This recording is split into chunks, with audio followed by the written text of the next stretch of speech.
श्रोत्यानो, आज आम्ही गणनाचे पुस्तकाच्या 24व्या आणि 25व्या अध्यायाला अभ्यासणार आहोत. जर आपणाजवळ जुना करार आहे तर अवश्य उघडा. गणनाचे पुस्तक 24वा अध्याय. ह्या अध्यायामध्ये बालामा विषयीचा जो वृत्तांत आहे त्यामध्ये कुठलीही बाधा न येता आम्हाला वाचायला मिळतो. मागच्या अध्यायात आम्ही बालामाविषयी पाहिले होते आणि ह्या अध्यायात सुद्धा त्याच्याविषयी आम्ही पाहणार आहोत. 24वा अध्याय पहिली 2 वचने वाचूयात.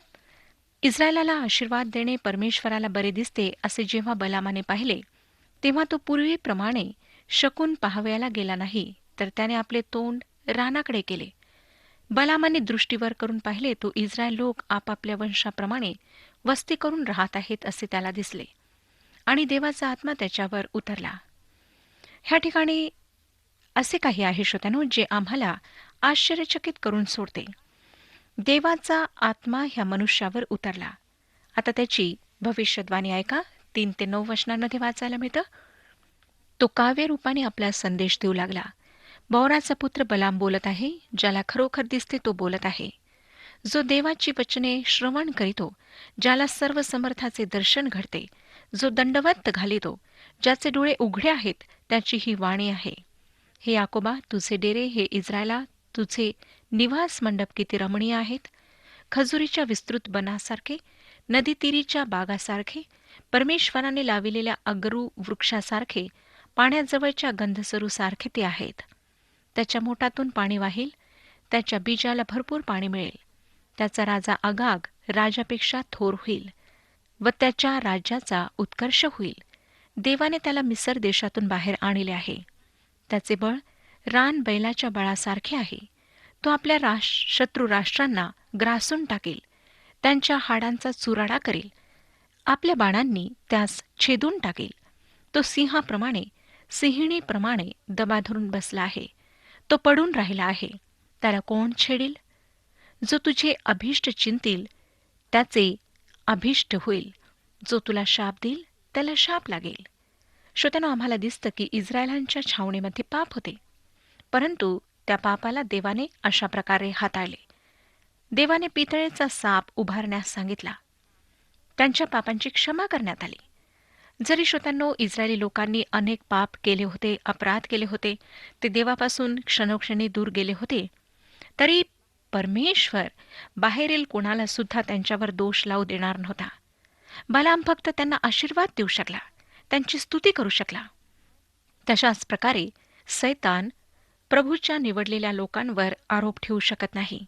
रोमकरासपत्र 8 अध्याय 33 आणि 34 वचनांमध्ये लिहिले आहे. रोमकरासपत्र 8 अध्याय 33 आणि 34 वचने. देवाच्या निवडलेल्या लोकांवर दोषारोप कोण ठेवील? देवच नीतिमान ठरविणारा आहे, तर दंडाज्ञा करणारा कोण? जो मेला इतकेच नाही तर मेलेल्यातून उठला आहे, जो देवाच्या उजवीकडे आहे आणि जो आपल्यासाठी मध्यस्थीही करीत आहे, तो ख्रिस्त येशू आहे. तसेच रोमकरासपत्र 8 अध्याय 31 वचन. तर मग ह्या गोष्टीवरून आम्ही काय म्हणावे? देव आपणाला अनुकूल असल्यास आपणाला प्रतिकूल कोण? ह्या वचनावर मी फक्त हालेलुयाच म्हणू शकते, दुसरे काहीच नाही. देवाच्या निवडलेल्यांवर कोण दोष लावू शकतो? कोणीच नाही श्रोत्यानो. परमेश्वराने त्यांना आधीच नीतिमान ठरवले आहे. आता पुढे 24वा अध्याय 10 ते 14 वचने वाचूया. तेव्हा बलामावर बालाकाचा क्रोध भडकला. तो हात आपटून बलामाला म्हणाला, माझ्या शत्रूंना शाप द्यायला म्हणून मी तुला बोलावून आणले, पण तू तर 3ही वेळा त्यांना आशीर्वादच दिलास. तेव्हा तू आता इथून पळ आणि आपल्या ठिकाणाकडे जा. तुझा मोठा सन्मान करीन असे मी म्हटले होते, पण परमेश्वर तुझ्या सन्मानाला आडवा आला आहे.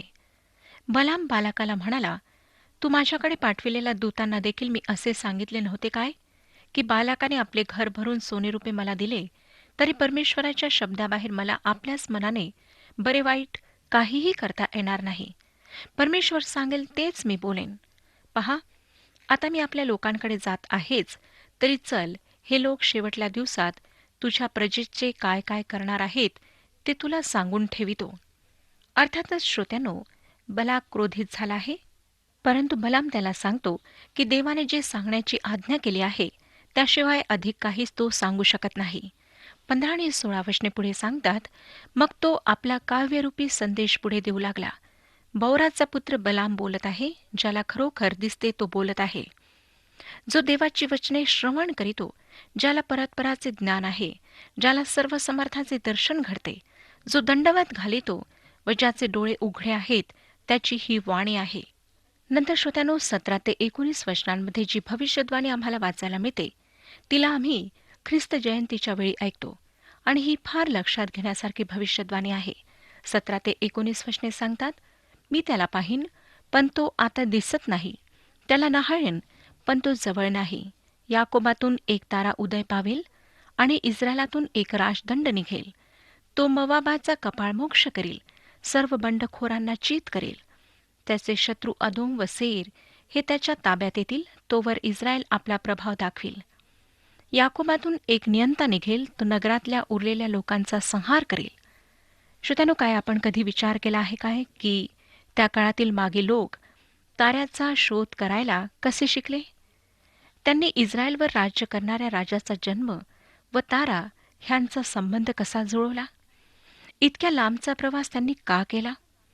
ही भविष्यवाणी बलामाने सांगितल्यानंतर 1500 वर्षांनी बलामाच्या प्रदेशातून पूर्वेकडून या मागी लोकांचा समूह त्या ताऱ्याच्या मागे त्या राजाचा शोध घेताना आम्हाला दिसतो. हा समूह पूर्वेकडून निघाला. असं दिसतं की बलामाची ही भविष्यवाणी राखून ठेवण्यात आली, कारण बलाम पूर्वेकडचा नावाजलेला संदेष्टा होता व ह्या मागे लोकांना त्याची भविष्यवाणी माहीत होती. जेव्हा त्यांनी हा वेगळाच तारा पाहिला, तेव्हा त्यांना बलामाने म्हटलेली 17व्या वचनातली गोष्ट आठवली. याकोबातून एक तारा उदय पावेल आणि इस्रायलातून एक राजदंड निघेल. जेव्हा मागील लोक येरुशलेमला आले, तेव्हा त्यांचा प्रश्न होता की यहूद्यांचा राजा जन्मास आला तो कोठे आहे? कारण आम्ही पूर्व दिशेस त्याचा तारा पाहून त्याला नमन कराव्यास आलो आहे. ही गोष्ट आम्हाला मत्ते शुभवर्तमान 2 अध्याय आणि 2 वचनात वाचायला मिळते. ह्यामध्ये आम्ही दानिएलाची भविष्यवाणी मिळवू. दानिएलाने सुद्धा पूर्व दिशेलाच लक्षामध्ये घेऊन भविष्यवाणी केली, जी आम्हाला साधारणपणे मसीहा येण्याच्या वेळेविषयी सांगते. आपणाला आढळेल श्रोत्यानो की ह्याद्वारे मागे लोकांचे येरुशलेमला येणे आम्हाला चांगल्या प्रकारे समजू शकते. जी गोष्ट ह्याला फार वैशिष्ट्यपूर्ण बनवते ती ही की इस्रायली ज्यांच्याजवळ जुना करार होता व त्यात ख्रिस्ताच्या येण्याविषयी सर्व भविष्यवाण्या होत्या, ते लोक, काही अल्पसंख्य लोक अपवाद सोडल्यास त्याच्या येण्याची प्रतीक्षा करीत नव्हते. जसे हन्ना आणि शिमोन आम्हाला दिसतात की ते मसीहाच्या येण्याची प्रतीक्षा करणारे होते, परंतु अधिकांश लोक त्याची प्रतीक्षा करीत नव्हते. जेव्हा हे मागे लोक, जे संख्येने 3पेक्षा अधिक होते, ते येरुशलेमला आले, तेव्हा हेरोदासहित सर्व लोक एकदम जागृत झाले. ह्या वृद्ध बलामाच्या भविष्यवाणीत हे सर्व शोधणे फार मनोवेधक आहे. आता बलाम जी राष्ट्रे इस्रायल सभोवती होती त्यांच्याविषयी भविष्यवाणी करतो. 20 ते 24 वचने सांगतात, मग अमालेकास उद्देशून त्याने आपला काव्यरूपी संदेश दिला. अमालेक राष्ट्रांमध्ये श्रेष्ठ होता, पण शेवटी तोही लयास जाईल. मग केनी राष्ट्राला उद्देशून त्याने आपला काव्यरूपी संदेश दिला. तुझे वस्तीस्थान तर मजबूत आहे, तुझे घरटे खडकात आहे, तरी काईन उजाड होईल. अश्शूर तुला बंदिवान करून नेण्यास किती विलंब लावील. तो आपला काव्यरूपी संदेश पुढे चालवून म्हणाला, हाय हाय, देव हे घडून आणील तेव्हा कोणाचा जीव वाचेल. तरी किती ह्यांच्या किनाऱ्यावरून जहाजे येतील, ती अशुरास व एबेरास त्रस्त करतील, तरी शेवटी त्यांचाही नाश होईल. निश्चितच श्रोत्यांनो, तो आपल्या भविष्यवाण्यांद्वारे बालाकाला संतुष्ट करू शकला नाही. 25वं वचन सांगतं की तेव्हा बलाम उठून आपल्या ठिकाणी परत गेला आणि बालाकही मार्गस्थ झाला. बालामाविषयी हे फार विचित्र असे विधान आहे. पवित्र शास्त्रात दुसरा फक्त एकच व्यक्ती आहे ज्याच्याविषयी तो आपल्या ठिकाणी परत गेला असे म्हणण्यात आले आहे. तो आहे यहुदा. गणनाचे पुस्तक 31 अध्याय आणि 8व्या वचनामध्ये आम्हाला वाचायला मिळतं की बलाम मिद्यानाच्या राजांबरोबर मारला गेला. बौराचा मुलगा बलाम ह्यालाही त्यांनी तरवारीने मारिले. श्रोत्यानो, बलाम सुद्धा मारला गेला व यहूदाप्रमाणे तो सुद्धा त्याच्या ठिकाणी गेला. आता आपण 25व्या अध्यायाकडे वळूया. गणनाचे पुस्तक 25वा अध्याय. ह्या अध्यायामध्ये बलामाची शिकवण आम्हाला पाहायला मिळते. मवाबी कन्यांशी व्यभिचार व त्यांच्या मूर्तीपूजेचे अवलंबन हे लोक कशा प्रकारे करतात हे आम्हाला ह्या अध्यायामध्ये पाहायला मिळेल. ह्या अध्यायात आम्हाला आढळेल की बलामाने अत्यंत कपटी आणि सैतानी असे कार्य केले. आम्ही बलामाच्या मार्गाविषयी मागच्या कार्यक्रमात पाहिले आणि त्याविषयी आम्हाला पेत्राचे दुसरे पत्र 2 अध्याय आणि 15व्या वचनात वाचायला मिळते. त्याने जो मार्ग अवलंबिला होता, जी शिकवण दिली होती, तो लोभीपणाचा मार्ग होता. तो पैशाच्या मागे धावणारा होता. त्यासाठी तो स्वतःचा इमान सुद्धा विकण्याकरिता तयार असे. नंतर यहूदाची पत्री त्याच्या 11व्या वचनामध्ये आम्हाला बलामाच्या भ्रांती मार्गाविषयी वाचायला मिळते. श्रोत्यानो, बलामाची ही चूक होती की देवावर विश्वास ठेवणाऱ्या पापी लोकांना देवबाप नीतिमान घोषित करू शकतो ह्याविषयी त्याला जाणीव नव्हती. आता प्रगटीकरणाच्या पुस्तकामध्ये आम्ही त्याच्या शिक्षणाविषयी पाहतो. त्याने भयंकर वाईट अशी शिकवण दिली. प्रगटीकरणाचे पुस्तक 2 अध्याय आणि 14वं वचन सांगतं. प्रगटीकरणाचे पुस्तक जे नवीन कराराचे शेवटले पुस्तक आहे, त्याचा 2 अध्याय आणि 14वे वचन. तथापि तुला थोड्या गोष्टींविषयी दोष देणे मला प्राप्त आहे. त्या ह्या की बलामाच्या शिक्षणाप्रमाणे चालणारे लोक तेथे तुझ्याजवळ आहेत. त्याने मूर्तीला दाखविलेला नैवेद्य खाणे व जारकर्म करणे हे अडखळण इस्रायलाच्या संतानापुढे ठेवण्यास बालाकाला शिकविले. जेव्हा बलामाने पाहिले श्रोत्यानो की तो इस्रायलला शाप देऊ शकला नाही, तेव्हा त्याने बालाकाला शिकवले की तो आता ह्या लोकांना चुकीच्या गोष्टी शिकवू शकेल आणि त्या गोष्टी करण्याकरिता त्यांना तो जबरदस्ती करेल. आज सुद्धा आम्ही अशाच प्रकारच्या गोष्टी ऐकतो. बालाक ह्या लोकांशी लढू शकला नाही. बलामाने त्यांना म्हटले की तू त्यांच्यात मिसळ व त्यांना चुकीच्या मार्गाला लाव. 25वा अध्याय पहिली 3 वचने आम्हाला सांगतात, इस्रायल लोक शिट्टीमात राहत असता ते मवाबी कन्यांशी व्यभिचार करू लागले. त्या स्त्रिया त्यांना आपल्या देवाच्या यज्ञास बोलावू लागल्या. तेथे ते भोजन करून त्यांच्या देवांना नमन करू लागले. अशा प्रकारे इस्रायल लोक बाल पौराच्या भजनी लागले म्हणून परमेश्वराचा कोप त्यांच्यावर भडकला. आता ह्या ठिकाणी काय घडले ते आपणाला दिसतं का श्रोत्यानो? बलाम इस्रायलला शाप देऊ शकला नाही, परंतु बलाकाने काय करावे हे तो मात्र सांगू शकला. ते त्यांच्या मनात प्रवेश करू शकतात, त्यांच्यात मिसळू शकतात, त्यांच्यासोबत आंतरविवाह करू शकतात व मूर्तीपूजा करायला शिकवून त्यांना देवापासून दूर नेऊ शकतात. मला वाटतं की नक्कीच त्यांनी त्यांना म्हटले असेल की तुम्ही इतके संकुचित वृत्तीचे का? त्यांनी त्यांना त्यांच्यासोबत मिसळून पूजा करण्याकरिता, त्यांच्या कार्यक्रमामध्ये भाग घेण्याकरिता आणि त्यांच्यासारखे सर्व काही करण्याकरिता आमंत्रण दिले असावे. परंतु ते स्वतः इस्रायलांसोबत परमेश्वराची उपासना आराधना करण्याकरिता कधीच गेले नाहीत. अनेक उदारमतवादी लोक दुसऱ्यांना संकुचित वृत्तीचे मानतात, परंतु जर त्यांना विश्वासणाऱ्यांच्या गोष्टीला मान्यता देऊन त्यांच्यामध्ये त्यांच्या कार्यक्रमामध्ये मिसळण्याचा प्रसंग आला तर ते मात्र कधीच तयार होत नाहीत. हे फार मनोवेधक आहे श्रोत्यानो की मानवी अंतःकरण नेहमीच खालच्या तळाला आणि देवापासून दूर जाण्याकरिता तयार राहते. लोकांना नेहमीच अशा गोष्टी आवडतात ज्या त्यांना एक नकली आनंद देऊ शकतात. जर आम्ही आमच्या कार्यक्रमात इतर जगिक मनोरंजनपर गोष्टींना सामील करू तर आमच्या कार्यक्रमाचे श्रोते असंख्य होतील. आम्हाला ही गोष्ट अगदी चांगल्या प्रकारे माहीत आहे. परंतु श्रोत्यांनो, आम्ही फक्त देवाचे वचन सांगत असल्यामुळे अनेक लोकांना आमच्या कार्यक्रमांमध्ये रुची वाटत नाही. आता आम्हाला ह्या ठिकाणी दिसतं की बलामाला हे माहीत होते की इस्रायली लोक ह्यांच्यामध्ये फार चांगल्या प्रकारे मिसळू शकतात आणि ह्यांच्या गोष्टींकडे आकर्षित होऊ शकतात.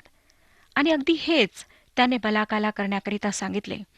4 आणि 5 वचने सांगतात, आणि परमेश्वर मोशेला म्हणाला, लोकांच्या सर्व प्रमुखांना पकडून परमेश्वराकरिता त्यांना भर दिवसा फाशी दे, म्हणजे परमेश्वराचा इस्रायलांवर भडकलेला राग जाईल. तेव्हा मोशे इस्रायलांच्या न्यायाधीशांना म्हणाला, तुम्ही प्रत्येकाने आपापल्या ताब्यातले जे पुरुष बाल पौराच्या भजनी लागलेले आहेत त्यांचा वध करावा. हे जे कार्य आहे ते फार क्रूरतापूर्ण वाटते. का हे आपणास माहीत? कारण श्रोत्यानो, हा जो रोग आहे तो जीव घेणा रोग आहे. हा मानवाला देवापासून दूर नेऊन त्याला नरकात पाठवणारा रोग आहे. म्हणून देव आता इस्रायल राष्ट्राला वाचविण्याकरिता एक दयेचे कृत्य करणार आहे. 6 ते 9 वचने वाचूया. 25वा अध्याय 6 पासून 9 वचने. त्यावेळेस पहा, मोशे समोर व दर्शन मंडपाच्या दाराशी इस्रायलाची सर्व मंडळी जमून रडत असताना एका इस्रायली पुरुषाने एक मिद्यानी बाई त्यांच्या समक्ष आपल्या भाऊबंदाकडे आणली. ते पाहून अहरोन याजकाचा नातू एलाजाराचा मुलगा फिनहास ह्याने मंडळीतून उठून हाती बर्ची घेतली आणि तो त्या इस्रायल पुरुषाच्या पाठोपाठ डेऱ्याच्या आतील खोलीत शिरला आणि त्याने त्या उभयतास म्हणजे त्या इस्रायल पुरुषाला आणि त्या बाईला तिच्या पोटात बर्चीने आरपार भोसकले. त्यामुळे इस्रायल लोकांमध्ये पसरलेली मरी थांबली. तरी मरीने 24,000 लोक मेले. ह्या प्रकारे श्रोत्यानो, बलाम इस्रायलांना शाप देऊ शकला. हीच बलामाची शिकवण होय.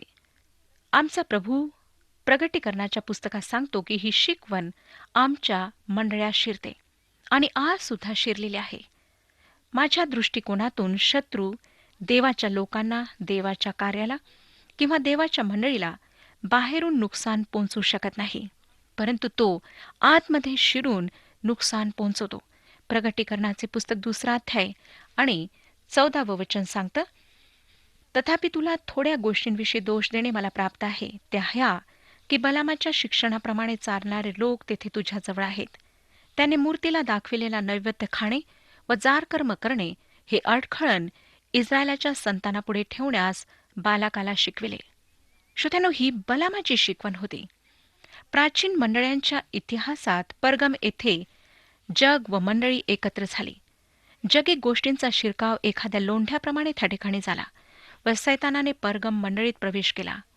हा छळ बाहेरून नव्हता, परंतु बलामाची शिकवण आत होती. त्यामुळे मंडळीला नुकसान पोहोचले. ही महान तत्व जीवनाच्या प्रत्येक भागाला लागू पडते, हे लक्षात घ्या. दुसऱ्या जागतिक महायुद्धानंतर सर्व राष्ट्रांनी स्वतःला अधिक बळकट व सामर्थ्य बनविण्याकरिता सर्व लढाईच्या सामुग्रीला जागोजागी तयार ठेवले. बाहेरच्या शत्रूच्या आक्रमणाचा सामना करण्याकरिता त्यांनी पूर्ण तयारी केली. पण काय झाले माहीत का श्रोत्यानो? राष्ट्रे आतल्या आतच दुर्बळ होत गेली. आज आम्हाला आमच्या देशाच्या आतच क्रांतिकारी दिसतात. इतिहासात मोठी मोठी राष्ट्रे आंतरिक समस्यांमुळे उद्ध्वस्त झालेली दिसतात. काय आपल्या कधी लक्षात आले का की येशू ख्रिस्ताचा विश्वासघात आतून झाला? रोमी सरदाराने त्याचा विश्वासघात केला नाही, तर त्याच्या शिष्यांपैकी एकाने त्याचा विश्वासघात केला. त्याच्या स्वतःच्या राष्ट्राने त्याला वधस्तंभावर खिळण्याकरिता रोमी लोकांच्या स्वाधीन केले. नेहमीच आतून येशूचा विश्वासघात झाला. आज सुद्धा हे खरे आहे आणि हीच बलामाची शिकवण आहे. याजक पदाचा करार पिनहासशी करण्यात आला. मिद्यानाचा नाश करण्यास परमेश्वर मोशेला आता सांगत आहे आणि ह्याद्वारे अध्यायाचा शेवट होतो.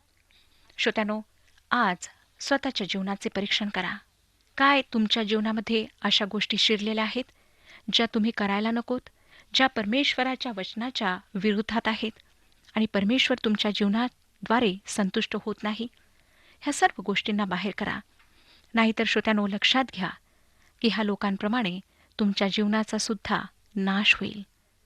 बलामाच्या शिकवणुकीचा आपण त्याग करावा. त्या शिकवणुकीला मुळीच आपण जीवनामध्ये स्थान देऊ नये. परमेश्वर ह्या विषयात आपले मार्गदर्शन करो आणि आपणा सर्वांना आशीर्वाद देऊ.